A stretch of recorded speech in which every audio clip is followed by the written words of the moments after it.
I'm sorry, I totally forgot two important things in the other video. It's really important. I'm probably just gonna mention something also.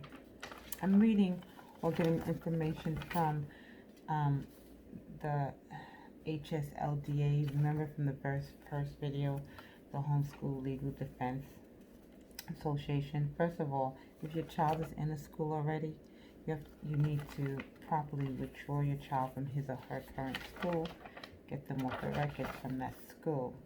I gave you all the other stuff about the notice of intent and stuff like that.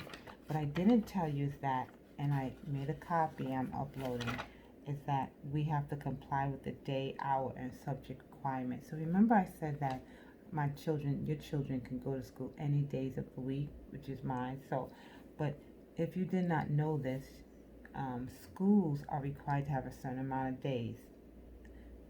That's why in some places, they have the snow days, right? So they have to watch how many snow days they take. They can't just take something because a little bit of flurry came on the ground, because when a big flurry comes on, it can mess up their 180 days, and that's why some schools have to extend because they didn't meet the requirement. So how does a homeschool parent do that? Okay, you don't have to get all deep, writing down, every day my child started at 9 and went to 4. No, you don't have to. Just logically, okay, when your child is in regular school, right?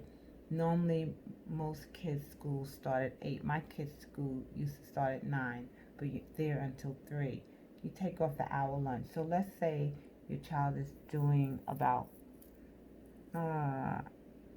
34 hours a week in school, and you multiply that by 4 weeks and 10 months, because every child is in school 10 months, and we know it's not a full 10 months.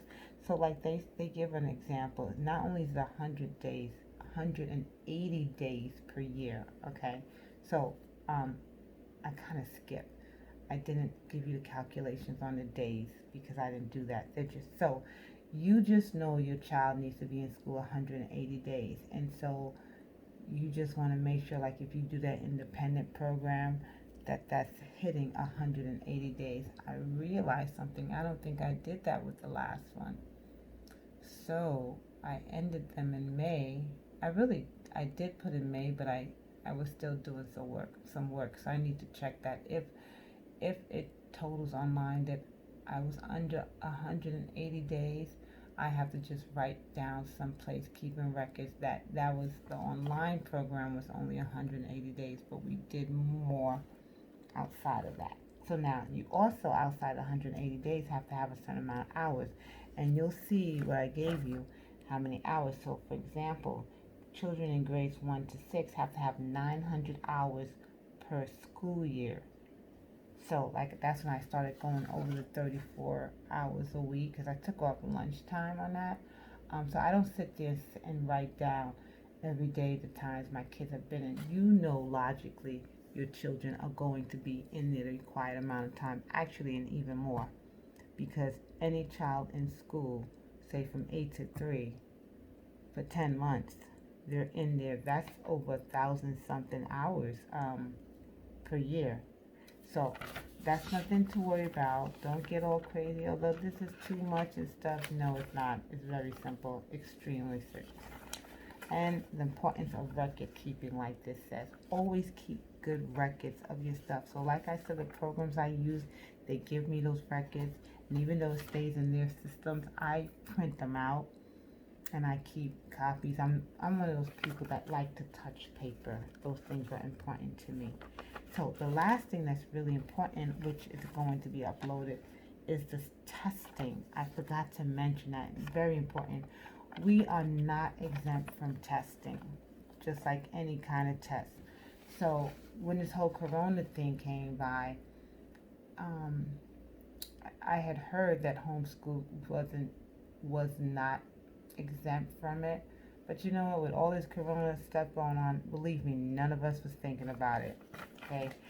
So every year, if your child is in high school, they have to take a standardized test. You have to Google that on what test, but this is what I tell you. when you go into homeschool Googling and you look up standardized testing, there's different ones that you can choose from.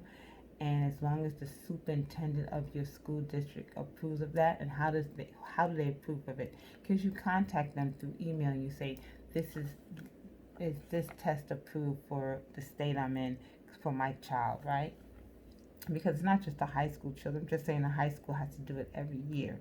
The lower grades is every other year. So you can send your child to another school to take that particular test, or you order it and you do it at home. And that's what I plan on doing it. Less stress. They're in their house. They're not timed. Okay.